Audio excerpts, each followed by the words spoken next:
Tonight on Need to Know, translating works of fiction and truth is about much more than bringing the written word to an international audience. For one Rochester translator, it's about being a vehicle for activism. That story just ahead. Also on the show, the search for truth and the value of trust in what some call an anti-media era. Rochester journalists and media professionals weigh in on the current media climate. And we'll have a brief 2018 midterm election recap from the most watched races in our region and state. Stay with us. Need to Know starts right now.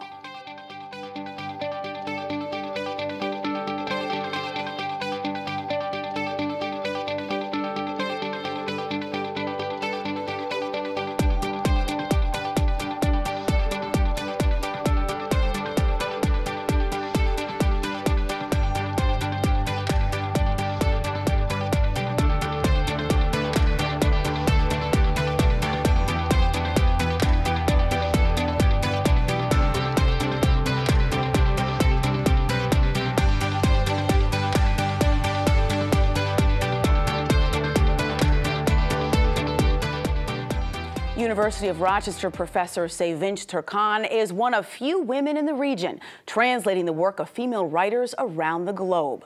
Her published translations include the fiction of award-winning author, journalist, and human rights activist Aslı Ardoğan.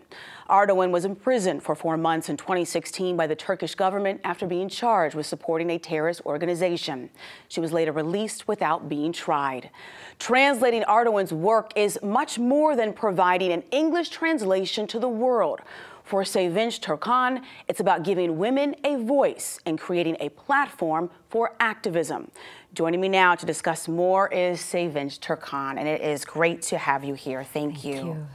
First, talk to me about how you got involved in the world of translation, because I understand it was Aslı's book that you later translated, The Stone Building and Other Places, and her personal story that just really spoke to you. Well, I guess the story begins with me.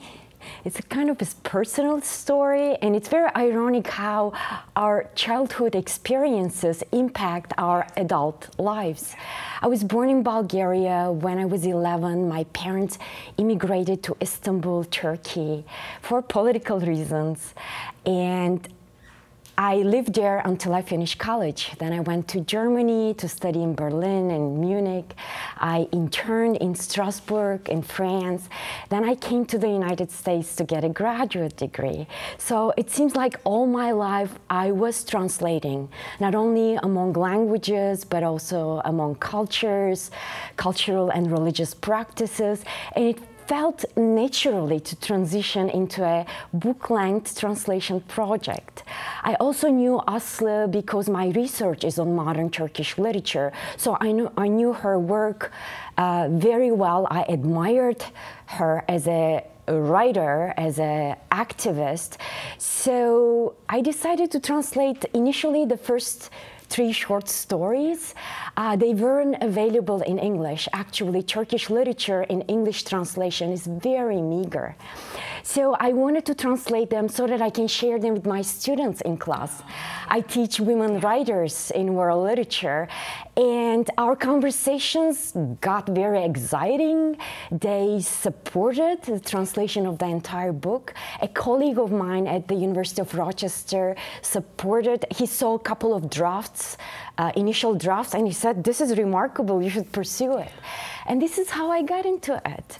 You know, you said that sometimes the translator can be as powerful as the original writer, and you shared with me that original pieces should be translated again and again and again. Talk to me about that. Explain the impact of the translator and also the benefit of a piece of literature being translated multiple times. That's I think very important, but not a topic that we often think about this way. We like to sort of look at the final product as product and sort of forgetting that there was a long process that led to it. And I think translators should talk more about that process. That it's not a work overnight, that there's a lot of back and forth. For instance, it took me only 3 months to go through the initial draft, but then it took me 8 months to revise it and to bring it to a level that that it is right now. Oftentimes I go to the first draft and I read it, and it reads more Turkish than it reads English to me. How much interaction did you have then with Asla in working on this? Unfortunately, not much. After I finished the initial draft, she got arrested. So that really prevented our communication. But still, I think the editing process and being in interaction with colleagues around here was very helpful. And when I finally met her and she was able to comment on the translation, she said, this is one of the most poetic translations of my books, which was such a big compliment. But I don't like to see this as the final word on her works. I always believe that multiple translations of the same book should come, because these multiple translations can help us understand the original better, because the original means so many things, and my translation is only one interpretation of these. Talk to me a little bit about, because you shared with me when we first connected several months ago, you said translation can be used as a form of activism. Explain how that works. Initially, this translation was motivated purely by aesthetic and practical reasons.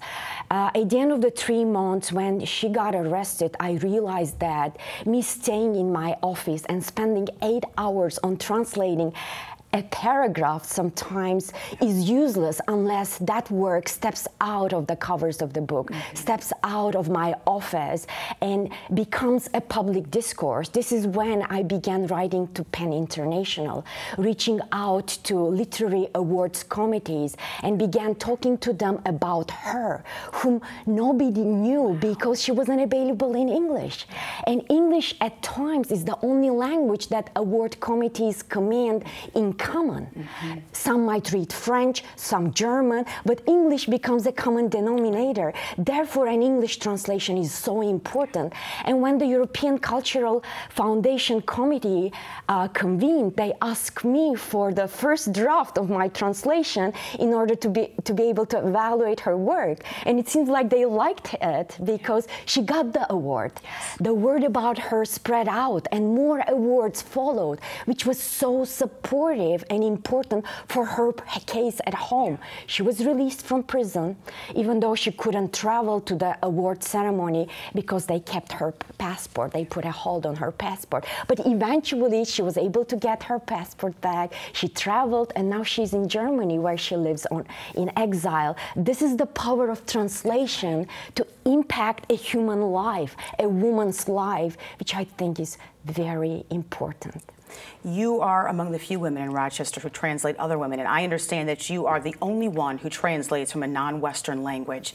And you are really working to encourage women to pick up the translation craft. You want them to listen to stories from their elders, listen to the stories of those who can't write or necessarily share their voices. Talk about why that's an important focus for you. We know what can come from it. Your example is very evident, but talk about why it's important that this happens.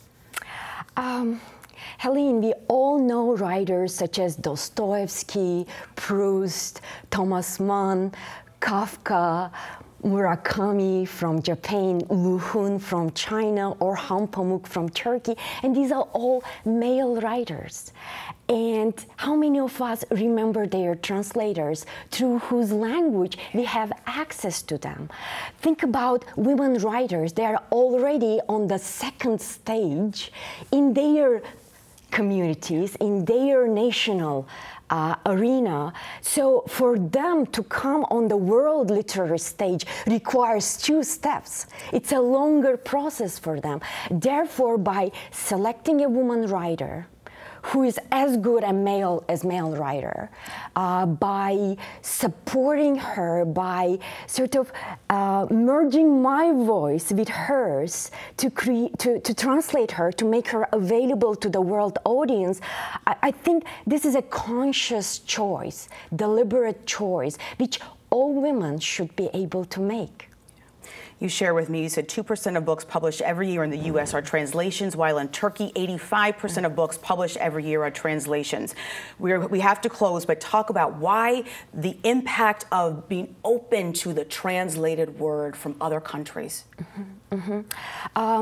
These numbers are very striking. A small country like Turkey with a small economy translates so much from German, from Russian, from English, from French. Constantly they are importing, which shows how much they are interested with the rest of the world. I think United States should emulate this. Thank you. We have to close for now, but first a special thank you to my guest, Sevinç Türkan, University of Rochester professor and published translator. For a link to Türkan's translated work, go to our website, wxxinews.org. It was journalist Walter Cronkite who was named the most trusted public figure in America. That was in a public opinion poll in the 1970s. Fast forward to 2018, and public opinion of journalists and media outlets appears to be less than favorable. Perhaps what's most disarming is the lack of trust the public has in the news.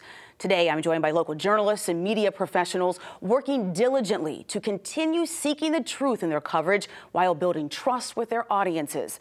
They join me to share their perspectives on our current media climate. At the desk is Karen Magnuson, editor and vice president of news at the Democrat and Chronicle. Evan Dawson, host of WXXI's Connections with Evan Dawson.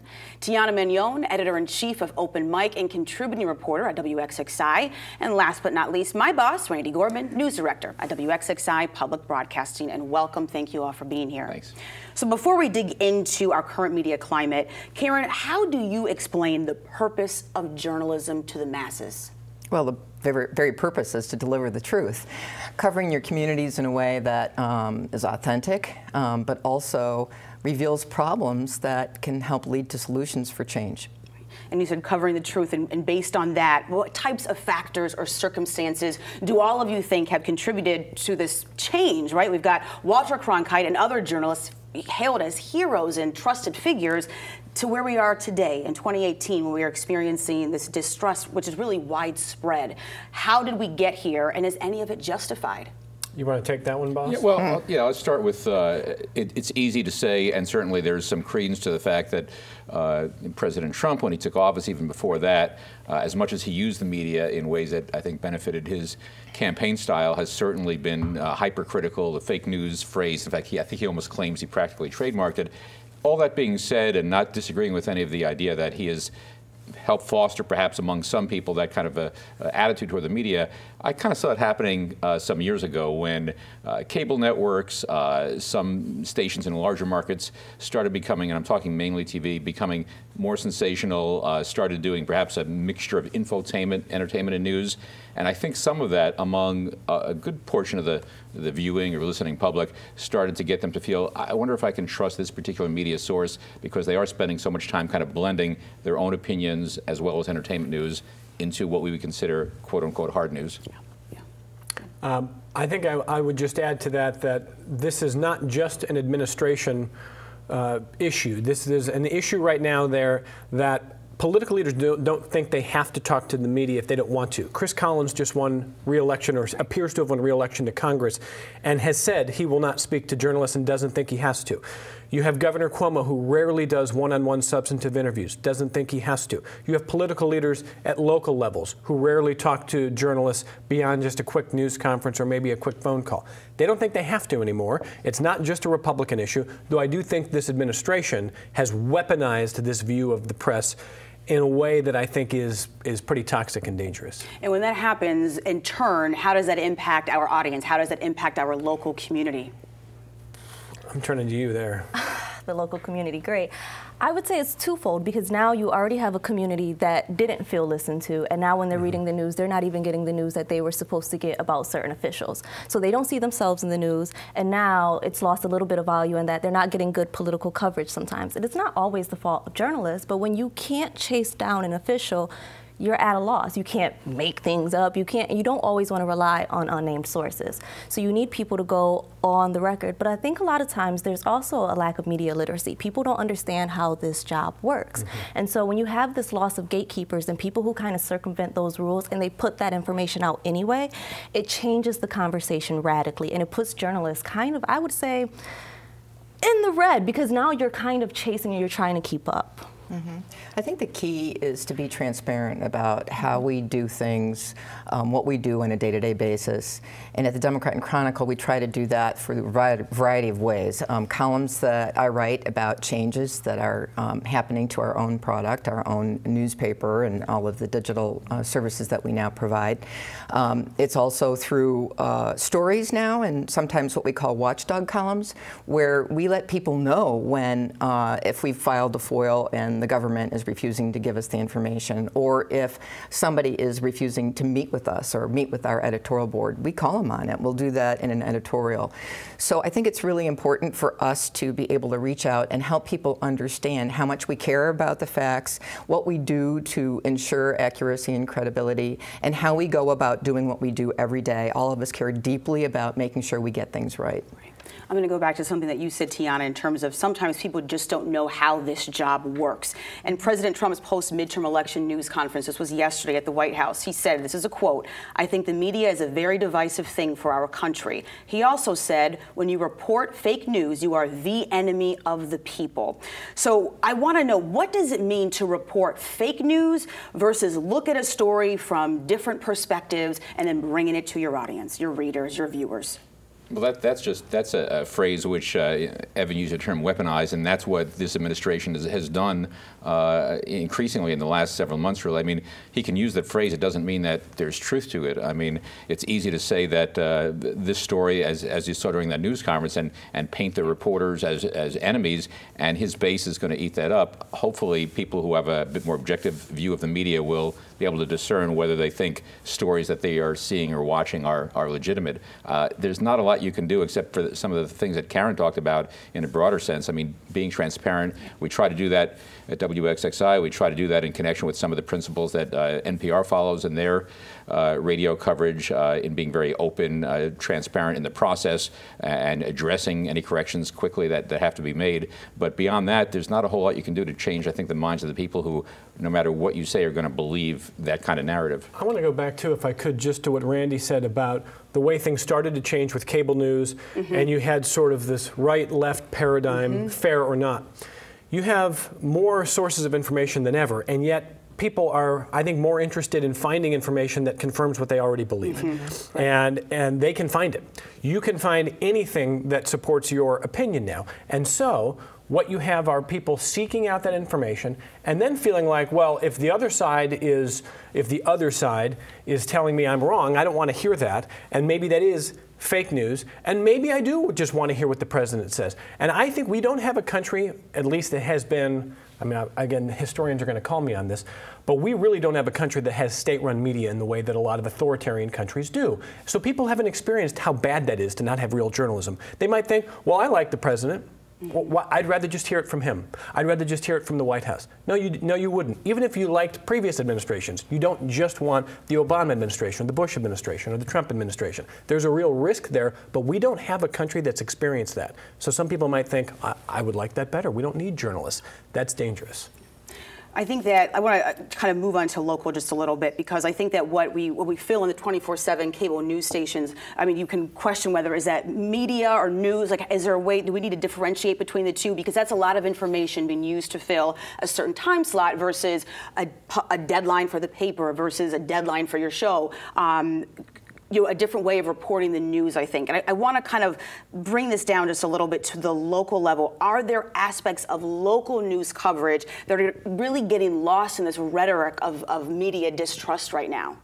I think one obvious thing, and you can speak for us en masse, is we don't have certainly maybe the numbers of people that we used to in the old days, in some cases, to cover some of the small town board, village board meetings, but you can see when the DNC or WXXI or other media are able to get behind the scenes of what you might consider to be a dry subject, a zoning board decision, something that is buried in government papers that we foiled.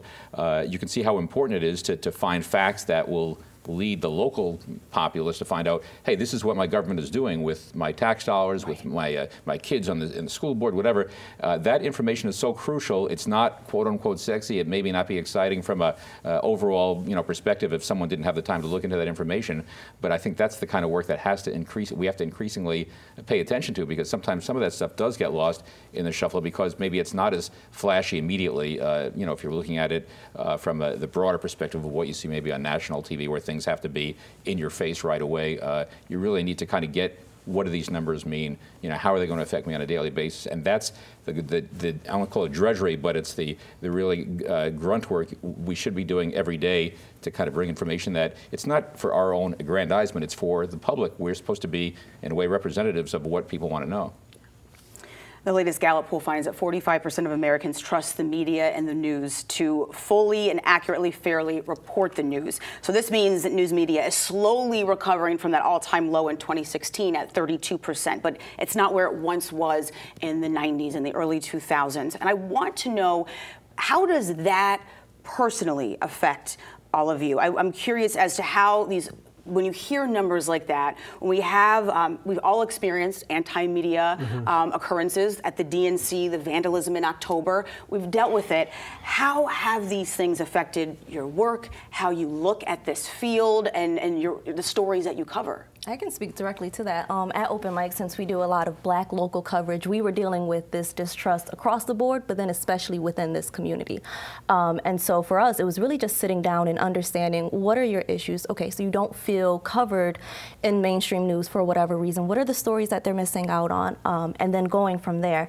And so for me, it's really just understanding that statistic, it's not a slam against journalists. It's really just an annual evaluation. It's your chance to reflect on what you're doing as an editor, a journalist. Are you talking to the right people, or are you always interviewing the same people? Do you have different perspectives?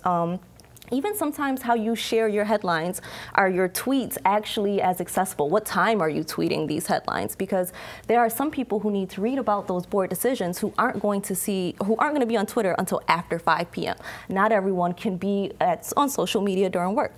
So you have to differentiate it. And I think understanding where that distrust comes from, a lack of not being served, and then attacking it that way will help a lot of journalists not take it as such a personal attack. I think it's important to just continue to maintain your core values, and that's one of the things that we've done at the Democrat and Chronicle, is make sure that we uphold certain standards. And while a lot has changed in our business and the way we go about our work has changed due to technology, the core values have remained the same since I was managing editor in 1999 of the DNC. So upholding our First Amendment responsibilities, which is through investigative reporting, being a watchdog for the community, providing a top-notch local report, because local, even though we do provide national news, local is really the franchise. Number 3, reflecting the diversity of the community, as you brought up, because that's really important to make sure that you are reflecting the community in authentic ways through your coverage. Ensuring accuracy and credibility, which if you don't do that, then nothing else really matters. And then the last core value that really has been tacked on in the last half a dozen years is innovating for the future. One of the things you have to do is continue to invest in the platforms that people are migrating to, while you're trying to maintain the integrity of the traditional legacy platforms like the print newspaper. But I think we're a little fragile here. I mean, I appreciate the question, but certainly as a white male journalist, I mean, if the White House or if local officials or if the governor doesn't like me or is saying that I'm fake news or whatever, I think journalists have been a little fragile. They've made the story a little bit too much about them and need to continue to do the work and not make it about them. I thought Jim Acosta at the White House press conference sort of knew where that was going. He's built a brand on it. The first time that happens, I understand why he's the story. I don't need him to be the story a half a dozen times. I'm not blaming Jim Acosta for the president's boorish behavior, but that simply further divides us here. And I think we have to be a little cooler and calmer about this stuff right now. We just have to stop taking things so personal. It's not about us. I mean, if you're delivering news, it's a service, and you have to recognize that you have to give people what they want. Otherwise, this is probably why they're not paying. Well said.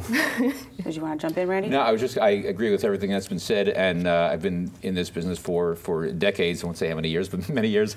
And I've taken, and actually this past week, I've taken calls where I've had somebody occasionally, not often, but once in a while, will swear when they start getting upset about a story. At the same time, complimenting the work that Evan and others had done in connection with some of the recent reporting. So you learn to take the good with the bad, and I think Evan's absolutely right. I mean, we talk about this, it's a great water cooler discussion, but we have to be a little less sensitive and just get on with the job, because that's what we're being paid to do. That's what our community expects us to do, really.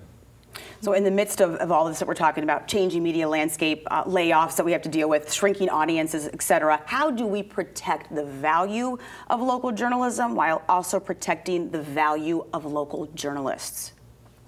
Well, I mean, one way is continue to fund it, and Tiana raised, and among others, have raised important points just about how things have changed, how we need to be accessible to everyone, how we need to prove our value, but also figuring out sort of how to crack the code. I mean, that's one reason I'm happy to be in public media.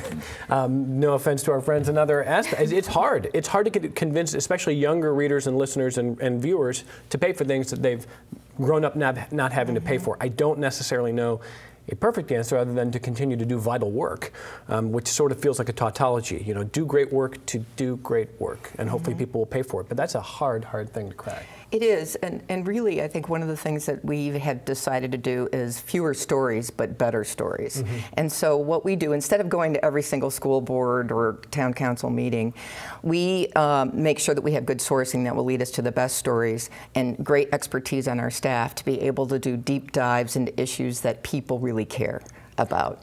We have to close for now, but a huge thank you to my colleagues in media for joining me and for your work in our local news community. Thank you. And before we close tonight, here is a brief recap of the 2018 midterm election races that we were closely tracking in the Rochester region. Assembly Majority Leader Joe Morelle is now Congressman Joe Morelle. The longtime Democratic Assemblyman defeated Republican Dr. Jim Maxwell for the 25th Congressional District seat. And you may remember that seat was long held by the late Congresswoman Louise Slaughter. And in the 27th Congressional District, Republican Chris Collins narrowly won re-election against Democrat Nate McMurray. It appeared as though McMurray was ready to concede, but he has since requested a recount. And state Senate races, Republican Rich Funke held on to his seat, winning a bid for re-election in a tight race against Democrat Jen Lunsford. And Republican Pam Helming defeated her Democratic challenger in the 54th District. Meanwhile, Republican Joe Robach won a 9th term in the 56th State Senate District against Democrat Jeremy Cooney, the former Chief of Staff to Rochester Mayor Lovely Warren. In the state assembly races, Republicans Marjorie Burns and Mark Johns won in the 133rd and 135th districts. Democratic assembly wins went to Jamie Romeo, David Gant, and Harry Bronson. And that wraps up another edition of Need to Know, Rochester's news magazine. I'm your host, Helen Bianduti-Hofer. Thank you for joining me tonight and throughout the weekend here on WXXI TV, and I will see you next week.